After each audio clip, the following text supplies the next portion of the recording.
Hello guys, ಎಲ್ಲರಿಗೂ ಇವತ್ತಿನ ಎರಡನೇ FAQಗೆ ಸ್ವಾಗತ ಸುಸ್ವಾಗತ. ಅಂದರೆ ಎರಡನೇ ಫ್ರೀಕ್ವೆಂಟ್ಲಿ ಆಸ್ಕ್ ಕ್ವಶನ್ಸ್. ತುಂಬ ಜನ ನನಗೆ ಪ್ರಶ್ನೆ ಕೇಳಿದರು ಕಮೆಂಟ್ಸ್ ನೋಡಿ, ಅದರಿಗೆ ಉತ್ತರ ನೀಡ್ತಾ ಇದ್ದೀನಿ. ನಿಮ್ಮ ಪ್ರಶ್ನೆಗೆ ನನ್ನ ಬೆಂಕಿ ಉತ್ತರ. ಬನ್ನಿ ತರ ಮಾಡಿದ್ರೆ ನಮ್ಮ ಟಾಪಿಕ್ ಶುರು ಮಾಡೋಣ. ಅದಕ್ಕಿಂತ ಮುಂಚೆ ವಿಡಿಯೋ ನೋಡ್ತಾ ಇದ್ದೀರಾ ಅಂತಂದರೆ ನೀವು ಲೈಕ್ ಕೊಟ್ಟಿಲ್ಲ ಅಂತಂದರೆ ಲೈಕ್ ಕೊಡಿ.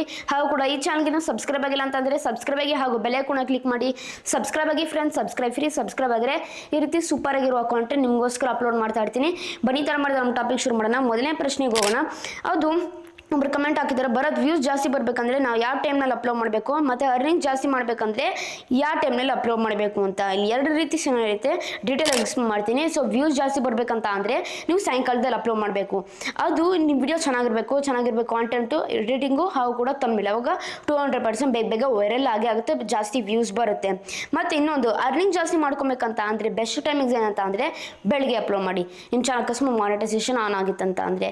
ಏನಕ್ಕೆ ಅಂತ ಹೇಳ್ತಿದ್ದೇನಂತ ಅಂದರೆ, ಈಗ ಬೆಳಗ್ಗೆ ಅಪ್ಲೋಡ್ ಮಾಡಿದಾಗ ಯೂಟ್ಯೂಬರ್ ಫ್ರೆಶ್ ಆಡ್ಸ್ ಕೊಡ್ತಾರೆ ನಮ್ಮ ವಿಡಿಯೋಗೆ.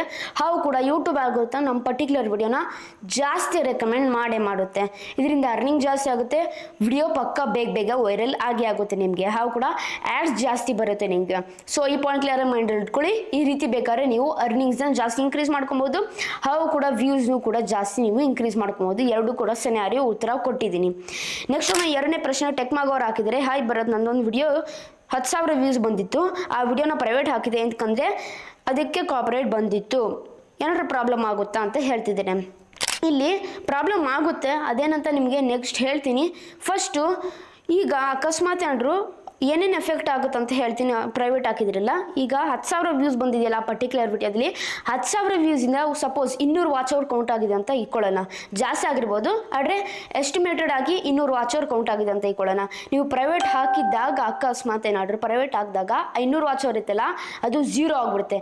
ಮತ್ತೆ ಪಬ್ಲಿಕ್ ಮಾಡಿದ್ರು ಆ ವಾಚ್ ಅವರ್ ಮತ್ತೆ ನಿಮಗೆ ವಾಪಸ್ ಬರುವುದಿಲ್ಲ. ಇದರ ಅರ್ಥ ಏನಂತ ಅಂದರೆ, ಅಕಸ್ಮಾತ್ ಏನಾದರೂ ನೀವು ನಿಮ್ಮ ವಿಡಿಯೋ ಪ್ರೈವೇಟ್ ಹಾಕ್ತಿರೆ, ಆ ವಿಡಿಯೋದೇನಿದೆ ವಾಚ್ ಅವರ್ ಕೌಂಟ್ ಆಗಿದೆಯಲ್ಲ ಅದು ಪೂರ್ತಿ ಲೆಸ್ ಆಗ್ಬಿಡುತ್ತೆ, 0 ಆಗ್ಬಿಡುತ್ತೆ. ಅದಕ್ಕೆ ಹೇಳೋದು ಈ ಪಾಯಿಂಟ್ನ ನೀವು ಕ್ಲಿಯರ್ ಆಗಿ ಮೈಂಡಲ್ಲಿ ಇಟ್ಕೊಳ್ಳಿ ಅಂತ. ಮತ್ತು ಇನ್ನೊಂದು ಈ ಕಾಪರೇಟ್ ಇದೆಯಲ್ಲ, ಎರಡು ರೀತಿ ಇದೆ, ವಿಜುವಲ್ಲು ಮತ್ತು ಮ್ಯೂಸಿಕ್. ಅಕಸ್ಮಾತ್ ವಿಜುವಲ್ ಅಂದರೆ ಕ್ಲಿಪ್ಸ್ ತೋರಿಸಿರ್ತಾರೆ, ಅದರಿಂದ ಕಾಪರೇಟ್ ಬಂದಿದ್ದಂತ ಅಂದರೆ ಆ ಪಾರ್ಟ್ನ ಟ್ರಿಮ್ ಮಾಡಿಬಿಡಿ.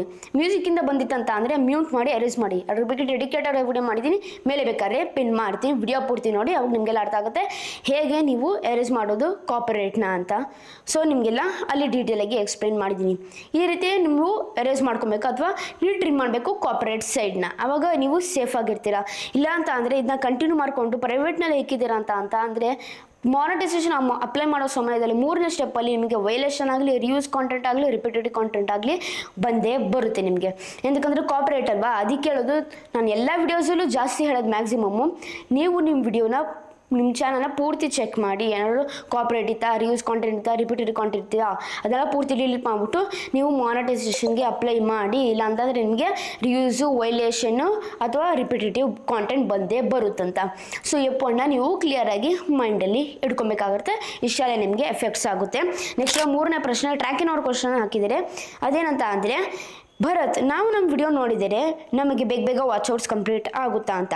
ಆ್ಯಕ್ಚುಲಿ ನಿಮ್ಮ ವಿಡಿಯೋ ನೀವೇ ನೋಡಬಾರ್ದು. ನಿಮ್ಮ ವಿಡಿಯೋ ನೀವೇ ನೋಡಿಕೊಂಡ್ರೆ ನಿಮ್ಮ ಚಾನಲ್ 200% ಫ್ರೀಸ್ ಆಗೋಗುತ್ತೆ ಫ್ರೆಂಡ್ಸ್, ಕಂಪ್ಲೀಟಾಗಿ ಫ್ರೀಸ್ ಆಗೋಗುತ್ತೆ.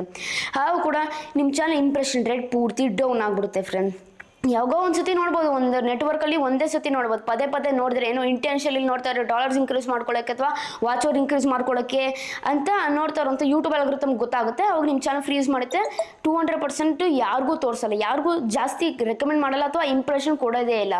ಆ ಪರ್ಟಿಕ್ಯುಲರ್ ವಿಡಿಯೋಗೆ ನಿಮ್ಮ ಚಾನಲ್ ಕೂಡ ತುಂಬ ಬಿದ್ದೋಗ್ಬಿಡುತ್ತೆ, ಅಥವಾ ನಿಮ್ಮ ಚಾನಲ್ ಡೆಡ್ ಆಗ್ಬೋದು ಅಥವಾ ಫ್ರೀಸ್ ಆಗ್ಬೋದು. ಎರಡೂ ಸಿನಾರಿಯೋ ಹೊಂದಿರುವಂಥದ್ದು ಇಲ್ಲಿ. ಅದಕ್ಕೆ ಹೇಳೋದು ನಿಮ್ಮ ವಿಡಿಯೋ ನೀವೇ ನೋಡಬಾರ್ದು ಅಂತ. ಮತ್ತು ಎಂತಕ್ಕೆ ಅಪ್ಲೋಡ್ ಮಾಡ್ತಾರೆ ಯೂಟ್ಯೂಬ್ಗೆ ಫ್ರೆಂಡ್ಸ್ ವಿಡಿಯೋನ? ನೀವೇ ಆ ವಿಡಿಯೋನ ಎಡಿಟಿಂಗ್ ಮಾಡಿಬಿಟ್ಟು ಪೆನ್ ಡ್ರೈವ್ಗೆ ಹಾಕ್ಕೊಂಡು ಟಿವಿನಲ್ಲಿ ಆರಾಮ್ ನೋಡ್ಬೋದಲ್ಲ ಫ್ರೆಂಡ್ಸ್. ಸುಮ್ಮನೆ ಎಂತಕ್ಕೆ ನೀವು ಟೈಮ್ ವೇಸ್ಟ್ ಮಾಡ್ತಾರೆ? ದಯವಿಟ್ಟು ಈ ರೀತಿ ಮಾಡೋಕ್ಕೆ ಹೋಗ್ಬೇಡಿ. ಇಲ್ಲ ಅಂತಂದರೆ 200% ನಿಮ್ಮ ಚಾನಲ್ ಬೇಗ ಫ್ರೀಸ್ ಆಗಿಬಿಡುತ್ತೆ. ಯಾರೇ ಕೂಡ ಅಷ್ಟೇ, ಈ ರೀತಿ ನಿಮ್ಮ ವಿಡಿಯೋ ಎಲ್ಲ ನೀವು ನೋಡ್ಕೊಳ್ಳೋಕೆ ಹೋಗ್ಬೇಡಿ. ಮುಂಚೆ ಎಲ್ಲ ನೋಡ್ಬೋದಿತ್ತು, ಮುಂಚೆ ನೋಡಿಕೊಂಡು ಡಾಲರ್ಸು, ವಾಚರ್ ಎಲ್ಲ ಆರಾಮಾಗಿ ಕಂಪ್ಲೀಟ್ ಮಾಡ್ಬೋದಿತ್ತು. ಆದರೆ ಇನ್ಮೇಲೆ ಆ ಆಟ ನಡೆಯೋದೇ ಇಲ್ಲ ಫ್ರೆಂಡ್ಸ್. ಯೂಟ್ಯೂಬ್ ಅಲ್ಗೊರಿಥಮ್ ಪ್ರತಿಯೊಂದು ನೋಡ್ತಿರುತ್ತೆ. ಅಕಸ್ಮಾತ್ ಒಂದು ಚಿಕ್ಕ ತಪ್ಪು ಮಾಡಿದ್ರು ನಿಮಗೆ ಒಂದು ದೊಡ್ಡ ಪ್ರಾಬ್ಲಮ್ ಆಗುತ್ತೆ. ಈ ಪಾಯಿಂಟ್ ಕ್ಲಿಯರಾಗಿ ಮೈಂಡಲ್ಲಿ ಇಟ್ಕೊಳ್ಳಿ. ನಿಮ್ಮ ವಿಡಿಯೋ ಯಾವತ್ತೂ ನೀವು ನೋಡೋಕ್ಕೆ ಹೋಗಲೇಬೇಡಿ, ಇಲ್ಲಾಂದರೆ ನಿಮ್ಮ ಚಾನಲ್ ಫ್ರೀಸ್ ಆಗುತ್ತೆ. 4ನೇ ಪ್ರಶ್ನೆಗೆ ಹೋಗೋಣ. ಹರ್ಷಿತ್ ಅವರು ಹಾಕಿದ್ದಾರೆ, ಹೇಗೆ ಮೊಬೈಲ್ನಲ್ಲಿ 4K ಎಡಿಟಿಂಗ್ ಮಾಡೋದು ಅಂತ. ವೇನ್ ಆ್ಯಪ್ನ ಮಾಡ್ಬೋದು, ಸಿಂಪಲ್.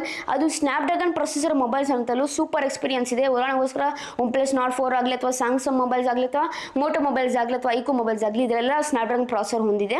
ಸೊ ಅದನ್ನ ಚಾಯ್ಸ್ ಮಾಡಿಕೊಂಡು ನೀವು ಪರ್ಚೇಸ್ ಮಾಡಿ ಅದರಲ್ಲಿ ಎಡಿಟಿಂಗ್ ಮಾಡ್ಬೋದು. ಸೂಪರ್ ಆಗಿರುತ್ತೆ ಎಕ್ಸ್ಪೀರಿಯನ್ಸ್ ಮಾತ್ರ.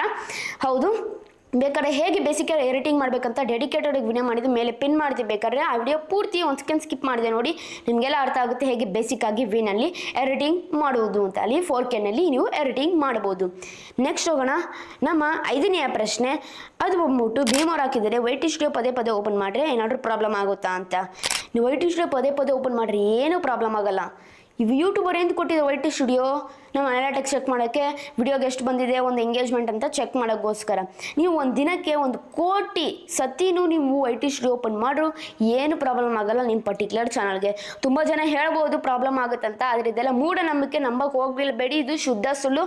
ಏನೂ ಆಗಲ್ಲ, ಏನು ಪ್ರಾಬ್ಲಮ್ ಆಗೋದಿಲ್ಲ ನೀವು ವೈಟಿ ಸ್ಟುಡಿಯೋ ಓಪನ್ ಮಾಡಿದ್ರೆ ಪದೇ ಪದೇ. ಸೊ ಈ ಪಾಯಿಂಟ್ನ ನೀವು ಕ್ಲಿಯರಾಗಿ ಮೈಂಡಲ್ಲಿ ಇಟ್ಕೊಳ್ಳಿ. ವೈಟಿ ಸ್ಟುಡಿಯೋ ಎಂತಕ್ಕಿರೋದು ನಮ್ಮ ಅನಾಲಿಟಿಕ್ಸ್ ಎಲ್ಲ ಚೆಕ್ ಮಾಡೋಕ್ಕೋಸ್ಕರ.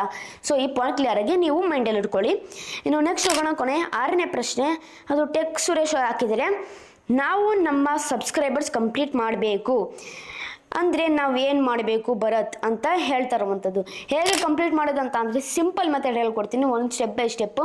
ಮೊದಲನೇದು, ನೀವು ಟ್ರೆಂಡಿಂಗ್ ಟಾಪಿಕ್ ಚಾಯ್ಸ್ ಮಾಡಿಕೊಂಡು ಅದ್ರ ಬಗ್ಗೆ ಚೆನ್ನಾಗಿ ಒಂದು ಕಾಂಟೆಂಟು, ಚೆನ್ನಾಗಿ ಒಂದು ಓನ್ ವ್ಯಾಲ್ಯೂ ಆ್ಯಡ್ ಮಾಡಿಬಿಟ್ಟು, ಚೆನ್ನಾಗಿ ಎಡಿಟಿಂಗ್ ಮಾಡಿಬಿಟ್ಟು, ಚೆನ್ನಾಗಿ ತಮ್ಮನೇ ಮಾಡಿಬಿಟ್ಟು ಅಪ್ಲೋಡ್ ಮಾಡಿದ್ರೆ 200% ಅದರಿಂದ ವ್ಯೂಸ್ ಬರುತ್ತೆ, ಚೆನ್ನಾಗಿ ವೈರಲ್ ಆಗುತ್ತೆ, ಸಬ್ಸ್ಕ್ರೈಬರ್ಸ್ ತಂದುಕೊಡುತ್ತೆ ನಿಮಗೆ. So point 1. ಪಾಯಿಂಟ್ 2, ಶಾರ್ಟ್ಸಲ್ಲಿ ಸ್ವಲ್ಪ ಕಾಮಿಡಿ ಮಾಡಬೇಕು ಅಥವಾ ನಿಮ್ಮದೇ ಓನ್ ಯುನೀಕಾಗಿ ಶಾರ್ಟ್ಸ್ ಮಾಡಬೇಕು.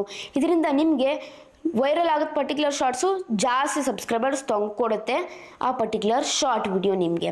ಇಲ್ಲ ಅಂತ ಅಂದರೆ ರೀಮಿಕ್ಸ್ ಆಪ್ಷನ್ಸ್ ಇರುತ್ತೆ, ಗ್ರೀನ್ ಸ್ಕ್ರೀನ್ ಅಥವಾ ಕೊಲ್ಯಾಬ್. ಇದನ್ನ ಯೂಸ್ ಮಾಡ್ಕೊಬೋದು. ನೀವು ಗ್ರೀನ್ ಸ್ಕ್ರೀನ್ ಮಾಡ್ಬೋದು, ಕೊಲ್ಯಾಬ್ ಮಾಡ್ಬೋದು. 1000 ಸಬ್ಸ್ಕ್ರೈಬರ್ಸ್ವರೆಗೂ ಮಾಡ್ತಾರೆ. 1000 ಸಬ್ಸ್ಕ್ರೈಬರ್ಸ್ವರೆಗೂ 1000 ಸಬ್ಸ್ಕ್ರೈಬರ್ಸ್ ತಗೋತಾ 1000 ಸಬ್ಸ್ಕ್ರೈಬರ್ಸ್ ಮೇಲೆ ಕಂಪ್ಲೀಟ್ ಆಯ್ತು ಅಂತ ಅಂದರೆ ಪೂರ್ತಿ ಎಲ್ಲ ಗ್ರೀನ್ ಸ್ಕ್ರೀನ್ ಏನಿದೆ ಅಥವಾ ಕೊಲ್ಯಾಬ್ ಏನಿದೆ ಪೂರ್ತಿ ಅದೆಲ್ಲ ಡಿಲೀಟ್ ಮಾಡಿಬಿಡಿ. ಶಾರ್ಟ್ಸ್ ಡಿಲೀಟ್ ಮಾಡಿಬಿಟ್ಟು ನಿಮ್ಮ ಓನ್ ಕಾಂಟೆಂಟ್ ಶಾರ್ಟ್ಸ್ ಹಾಕಿ. ಇಲ್ಲ ಅಂತಂದ್ರೆ ಹಂಗೆ ಬಿಟ್ಬಿಟ್ರೆ ನಿಮಗೆ ರಿಯೂಸ್ ಕಾಂಟೆಂಟ್ ಅಥವಾ ರಿಪಿಟೇಟಿವ್ ಕಾಂಟೆಂಟ್ ಪಕ್ಕ ಬಂದೇ ಬರುತ್ತೆ. ಸೊ 1000 ಸಬ್ಸ್ಕ್ರೈಬರ್ಸ್ 1000 ಸಬ್ಸ್ಕ್ರೈಬರ್ಸ್ ಆಗೋವರೆಗೂ ಅದನ್ನ ಮಾಡಿ, ಅದಾದ್ಮೇಲೆ ಡಿಲೀಟ್ ಮಾಡಿ ನಿಮ್ಮ ಓನ್ ಕಾಂಟೆಂಟ್ ಹಾಕಿ. ಇದರಿಂದ ಬೇಗ ನೀವು 1000 ಸಬ್ಸ್ಕ್ರೈಬರ್ಸ್ನ ಕಂಪ್ಲೀಟ್ ಮಾಡ್ಬೋದು.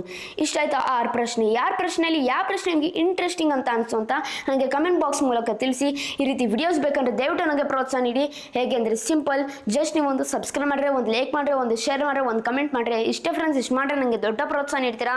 ದಯವಿಟ್ಟು ಕನ್ನಡ ಬೆಳೆಸಿ ಮತ್ತು ಕನ್ನಡ ಉಳಿಸಿ. ಇಲ್ಲಿಗೆ ವಿಡಿಯೋ ಮುಗಿಸ್ತಾ ಇದ್ದೀನಿ. ಜೈ ಕರ್ನಾಟಕ, ಒಂದೇ ಮಾತರಂ. ಶುಭ ದಿನ ಫ್ರೆಂಡ್ಸ್. ಮುಂದಿನ ವಿಡಿಯೋದಲ್ಲಿ ಸಿಗೋಣ ಫ್ರೆಂಡ್ಸ್.